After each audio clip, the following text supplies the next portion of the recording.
अगर पढ़ाई ऑनलाइन हो सकती है तो एग्जाम्स क्यों नहीं? क्लासरूम में, लेकिन एग्जाम रूम में लेने की जिद क्यों? क्या कोविड की सेकेंड वेव में 10th और 12th के ऑफलाइन एग्जाम्स लेना सेफ है? मुंबई, पुणे, नासिक जैसे कई शहरों से स्टूडेंट्स रास्ते पर उतर आए हैं प्रोटेस्ट करने के लिए। रीजन? क्योंकि महाराष्ट्र में कल एक दिन में 36,000 कोविड केसेस डिटेक्ट हुए हैं और ये नंबर सितंबर के न्यू केसेस पर डे के पीक से भी ज्यादा है।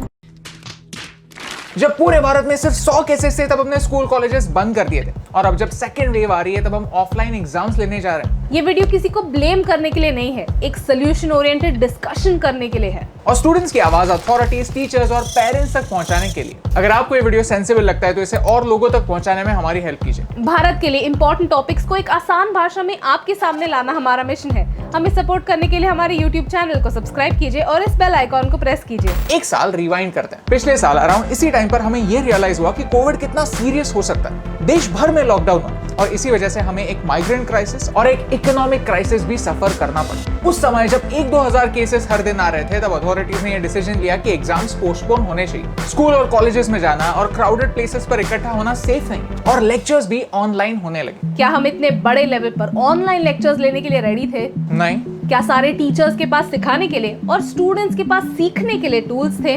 नहीं। लेकिन उस समय हमने हेल्थ को एजुकेशन से ज्यादा इंपॉर्टेंस दिया, जो कि शायद उस समय के लिए सही डिसीजन था। लेकिन इसी डिसीजन ने कुछ प्रैक्टिकल प्रॉब्लम्स भी क्रिएट किए। जरूरी नहीं कि हर 10th स्टैंडर्ड के बच्चे के पास खुद का फोन या लैपटॉप हो जो वो सारे लेक्चर्स अटेंड कर पाए। जरूरी नहीं कि टीचर्स को ऐसे सिचुएशन में डाउट सॉल्व करने का टाइम मिले। And it gave birth to a legitimate question कि अगर पढ़ाई ऑनलाइन हो सकती है तो एग्जाम्स क्यों नहीं? ये सवाल सिर्फ हम नहीं पूछ रहे। पिछले साल के ग्लोबल टीचर्स प्राइज के विनर रंजीत देसाई सर ने भी यही कहा कि ऑनलाइन क्लासेस के बाद ऑफलाइन एग्जाम्स के थ्रू होने वाला इवैल्यूएशन स्टूडेंट्स के मन में एक डर पैदा कर रहा है। जब हम हमारे सिखाने के मेथड्स ऑनलाइन कर सकते हैं तब इवैल्यूएशन के लिए भी नए सॉल्यूशंस ढूंढ सकते हैं। उन्होंने खुद के टीचिंग मेथड्स का एग्जाम्पल दिया कि कैसे वो प्रोजेक्ट्स के थ्रू बच्चों के अंडरस्टैंडिंग समझते हैं, मार्क्स से ज्यादा सब्जेक्ट के कोर नॉलेज पर फोकस करते हैं।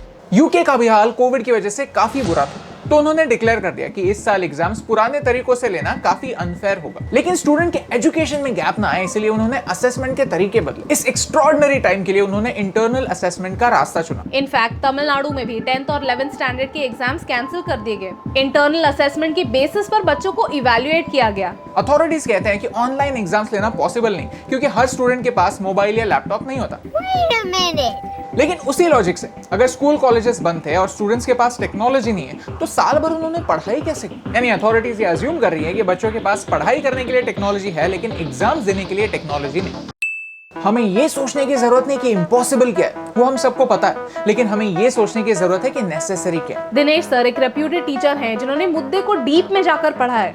उन्होंने 1.5 लाख लोगों का एक ऑनलाइन सर्वे लिया। इस सर्वे में 1,20,000 लोगों ने कहा कि एग्जाम पैटर्न चेंज होने की जरूरत है। पढ़ाई करना इतना मुश्किल हो रहा है कि कई स्टूडेंट्स ड्रॉप लेने की भी सोच रहे हैं। इसका प्रेशर अगले साल पर आएगा। ये सारा सिचुएशन हमें पता है, लेकिन क्या हम प्रिटेंड करने वाले हैं कि कोई प्रॉब्लम ही नहीं है? क्या हम ऐसे मानने वाले हैं कि ये सारे बच्चे सारे के सारे सिर्फ नाटक करें, या हम एक स्टेप आगे जाकर कोई सोल्यूशन ढूंढने की कोशिश करने वाले हैं? चलिए कुछ प्रैक्टिकल सॉल्यूशंस डिस्कस करते हैं। सीबीएसई बोर्ड ने एटलीस्ट एग्जाम्स में 2 पेपर्स के बीच के गैप को बढ़ा दिया है। आप देख सकते हैं कि 3 या 4 दिनों की गैप मिनिमम है और टफ पेपर्स के लिए गैप और भी बड़ी है। इस साल 10th और 12th के स्टूडेंट्स के लिए जो क्वेश्चन बैंक रिलीज हुई है उसमें से कितने % क्वेश्चंस आने वाले हैं उस पर कोई क्लैरिटी नहीं है। अगर पूरा इंटरनल असेसमेंट नहीं तो एटलीस्ट हम 50% इंटरनल असेसमेंट कर सकते हैं। बच्चों को ऑफलाइन एग्जाम्स देने का एक चॉइस होना चाहिए और एग्जाम सेंटर्स बच्चों के चॉइस के मिलने जरूरी हैं। और मोस्ट इम्पोर्टेंटली बच्चों को और उनके परिवार को किसी प्रकार के हेल्थ इंश्योरेंस की जरूरत है। तो आपको क्या लगता है, क्या ऑफलाइन एग्जाम सेफ है? Tell us in the comments below. Ideally हमें एक मिक्स मेथड से, ऑनलाइन और ऑफलाइन दोनों मेथड से एग्जाम लेने की जरूरत है क्योंकि हर स्टूडेंट के प्रॉब्लम्स अलग हैं। कोविड हमारे लाइफ का एक हिस्सा बन गया है। एक के बाद एक अगर ऐसे वेव्स आते रहेंगे तो हमें प्रोएक्टिव बनना पड़ेगा। लॉन्ग टर्म में एग्जाम्स का एक परमानेंट सोल्यूशन ढूंढना ही पड़ेगा। इस रिसर्च पेपर में ऑनलाइन एग्जाम्स के चैलेंजेस और उन पर क्या सॉल्यूशंस हो सकते हैं ये डिटेल में डिस्कस किया है। चीटिंग कैसे रोकी जा सकती है और टेक्नोलॉजी कैसे एक्सेसिबल बनाई जा सकती है, इस पर भी सॉल्यूशंस डिस्कस हुए हैं। TCS आयन आर्टिफिशियल इंटेलिजेंस की मदद से कैंडिडेट्स को मॉनिटर कर सकता है, ब्राउजर लॉक कर सकता है और आई ट्रैकिंग की हेल्प से चीटिंग रोक सकता है। आई कैन अंडरस्टैंड कि इस एग्जाम के लिए सारी चीजें ऑनलाइन होना डिफिकल्ट होगा क्योंकि देर हो चुकी है। लेकिन क्या हम ये ऑप्शन इसलिए रिजेक्ट कर रहे हैं क्योंकि ये फीजिबल नहीं है, या इसलिए क्योंकि हम कुछ नया ट्राई ही नहीं करना चाहते? ऑनलाइन एग्जाम्स ही हमारा फ्यूचर, पूरी दुनिया इसे धीरे धीरे अपनाने वाली है। कब तक हम एक्सक्यूजेस ढूंढते रहेंगे? नई एजुकेशन पॉलिसी ये कहती है कि भारत के पूरे बजट के 6% एजुकेशन को देना जरूरी है। ये बदलाव पेपर पे दिखता है, लेकिन हमारे बजट में रिफ्लेक्ट नहीं होता। इस साल एजुकेशन के लिए सिर्फ 2.63% एलोकेट हुए। यही बजट लास्ट ईयर 3.26% था। ये सब होने के बाद एक छोटा सा मैसेज हमारे स्टूडेंट्स और उनके पेरेंट्स के लिए। ये एक एक्स्ट्रॉर्डिनरी साल था, और हम कितना भी कहे कि 10th और 12th के मार्क्स का प्रेशर नहीं लेना चाहिए,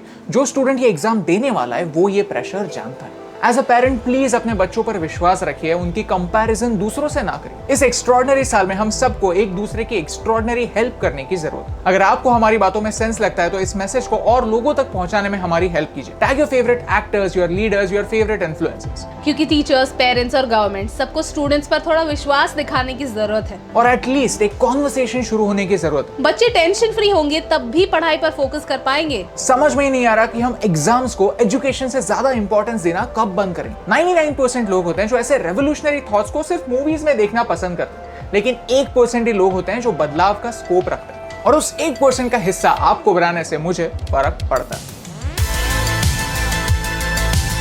हे यस टीम, हम हमेशा सोचते थे कि मीडिया भारत के बारे में इतनी नेगेटिव क्यों, तो हमने एक पॉजिटिव सोल्यूशन बेस्ड अप्रोच अपनाया। अगर आपको ये वीडियो अच्छा लगा तो लाइक बटन प्रेस कीजिए। अगर आप यहाँ पर नए हैं तो यहाँ पर क्लिक करके सब्सक्राइब कीजिए, और नए वीडियोस के अपडेट्स मिलने के लिए बेल आइकन को प्रेस कीजिए। और ऐसे ही और पॉजिटिव वीडियोस देखने के लिए यहाँ पर क्लिक कीजिए, क्योंकि आपके सपोर्ट से मुझे फर्क पड़ता है।